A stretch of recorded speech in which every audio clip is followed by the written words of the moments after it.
Hello friends, आज तक के इस वीडियो में हमने अभी तक जितना भी देखा या फिर जितना भी हमने कैलकुलेशन आज तक किया है तो सभी किया है हमने कि किसी भी वेक्टर को दो perpendicular parts like x axis और वाई एक्सिस में हमें रिजॉल्व करना होता है, जो कि हम रेजोल्यूशन ऑफ वेक्टर के नाम से जानते हैं।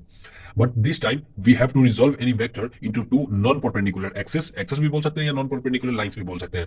तो ये वेक्टर ए है, वेक्टर ए को दो हमें लाइंस में इन दोनों में रिजॉल्व करना है, जो कि परपेंडिकुलर नहीं है। मैं पहले ही बता चुका हूँ, अल्फा बीटा एंगल हमें दिया हुआ है। उस तरफ अल्फा है, ऊपर के वाले लाइन के साथ बना रहा है अल्फा और नीचे वाले लाइन के साथ बीटा बना रहा है। तो इसे हम कैसे सॉल्व करते हैं? तो सबसे पहले तो हम जान लेते हैं कि जितने भी हमने जो भी हमने फोर्स को रिजॉल्व किया है, फोर्स को या एनी वेक्टर को जब भी हमने रिजॉल्व किया है, तो वेक्टर ए को मान लेते हैं दो परपेंडिकुलर है, एक ये एक्स है और ये वाई जनरली हम मानते हैं। तो जनरली ये जिसके साथ थीटा एंगल बनाता है तो हमें टीचर डायरेक्ट बोल देते हैं कि उसका मैग्नीट्यूड होगा ए कॉस थीटा, डायरेक्ट रट लो और इधर का मैग्नीट्यूड रट लो ए साइन थीटा। ये जनरली हमारे टीचर्स बताते हैं A cos theta A sine theta. But जब ये परपेंडिकुलर ना हो, जब अल्फा और बीटा हो परपेंडिकुलर ना हो के, तब उस केस में क्या करेंगे, उसी केस का थोड़ा सा विवरण मैं यहाँ देने जा रहा हूँ। तो लेट सपोज दैट ये जो ए है, ये ए यहाँ पर दे सकते हैं हम डैश, और ये ए डबल डैश हम ऐसे ही डिनोट कर देते हैं कि ये जो इस इधर जो कंपोनेंट बनेगा वो ए डैश और उधर जो कंपोनेंट बनेगा ए डबल डैश। तो इस ए डैश को हम ये ए लिखेंगे, ए डैश का ये फॉर्मूला होता है कि ये जो है वेक्टर है उसका मैग्नीट्यूड यानी ए, ये मैग्नीट्यूड होगा, या वेक्टर ए का मॉड भी हम लगा सकते हैं, कोई दिक्कत नहीं है। और उसके बाद यहाँ पर साइन एंगल ऊपर, फिर साइन एंगल नीचे भी। ये याद करने का ऐसा ट्रिक मैं बता दे रहा हूँ, लेकिन पहले लिख देता हूं मैं। साइन एंगल जो ए है इसके साथ बना रहे हैं तो वो एंगल लेंगे उसके साइड वाला, उस तरफ वाला opposite angle, sine alpha by sine दोनों का सम अल्फा प्लस बीटा। पता चल गया? मतलब ए करना है, उसके बाद मल्टीप्लाई करना है साइन उस तरफ का एंगल। वेक्टर ए को हम रिजॉल्व करना चाहते हैं पहले इस तरफ में, ए डैश की तरफ में, तो उस तरफ का एंगल लेंगे यानी साइन अल्फा, और तब नीचे में आएंगे साइन अल्फा प्लस बीटा। अब उसके बाद हम देखते हैं कि ए जो डबल डैश है उसको कैसे करेंगे।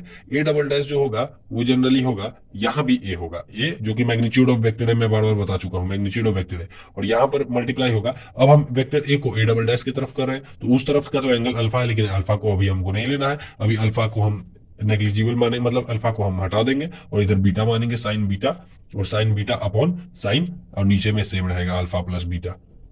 यही केस है हमारा। तो ए डैश का हमने देख लिया, नॉन परपेंडिकुलर के केस में यही दोनों कंपोनेंट टूटेगा। अब इन दोनों कंपोनेंट को हम एक क्वेश्चन की तरफ देखने जा रहे हैं।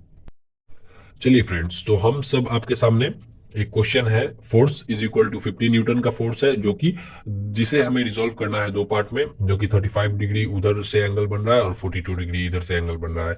एफ डैश और एफ डबल डैश में हमें रिजॉल्व करना है। बेसिकली वैसा ही क्वेश्चन है जो कि नॉन परपेंडिकुलर का है, क्योंकि 42 और 35 डिग्री का एंगल का सम लगभग आता है कितना, 77 डिग्री। 77 डिग्री कोई 90 डिग्री नहीं है, इसलिए अब ये नॉन परपेंडिकुलर का केस है। अब हम आते हैं, तो सबसे पहले हमने क्या बताया कि दो पार्ट में हमें रिजॉल्व करना है। तो हेयर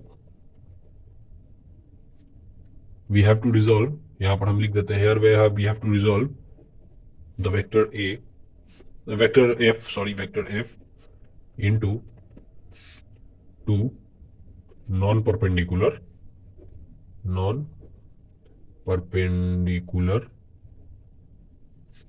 पार्ट्स बोल सकते हैं या लाइंस, पार्ट्स और लाइंस। ठीक है, बिल्कुल सही।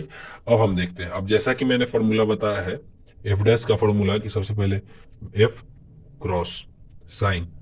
अब इसमें एफ डैश से निकाल रहे हैं तो उस तरफ का एंगल आएगा यानी sine 45 degree upon sine, sorry 45 नहीं 35 होगा यहाँ, 35 साइन 35 डिग्री और फिर साइन और दोनों का सम 35 प्लस 42 डिग्री।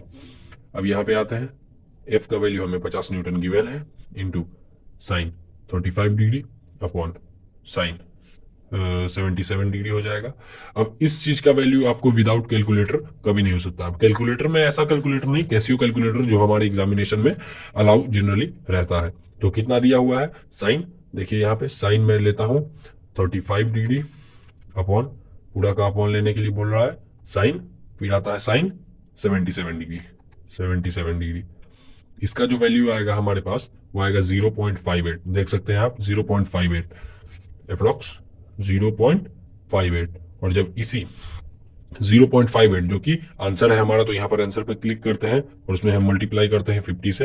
यहाँ पर 50 से मल्टीप्लाई जब हो जाएगा तो 29.43 आ जाएगा, 29.43। ऐसे जनरली ये इंजीनियरिंग कैलकुलेटर है जो कि एग्जामिनेशन में अलाउड रहता है और वो आपको अलाउ 100% करेगा ऐसे कैलकुलेशन में। फिर आते हैं इधर एफ डबल डैश में आते हैं, F double dash is equal to, यहाँ पर आते हैं एफ क्रॉस, फिर उसके बाद ऊपर में साइन लेंगे, फिर नीचे में भी हमें साइन लेना होगा तो जनरली हम पहले ही लिख देते हैं साइन।